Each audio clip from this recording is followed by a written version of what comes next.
দেখো আমি এদিকে ভিডিও করতেছি আর আমার মেয়ে যে কি সব বানিয়েছে ক্লে দিয়ে, বলতেছে যে দেখাও দেখাও, দেখাতেই হবে আমারগুলো। তো এই দেখো এই কি তোলো, এই যে এটা কি বানিয়েছো? এটা ঝুড়ি আর এইটা জল দেওয়া বোতল কি এটা সব খুলে গেল তো।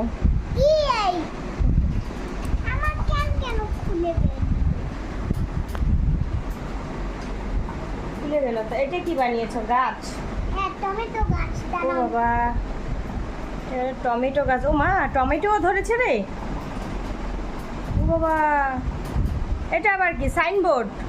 হ্যাঁ ও বাবা, টমেটো গাছে আবার টমেটোও ধরছে। দাঁড়াও আমি টমেটোগুলো তুলি আর বেশি পাকলে আবার খাওয়া যাবে না। আমি একটা টমেটো ছিঁড়ে নিই। হয়ে গেছে।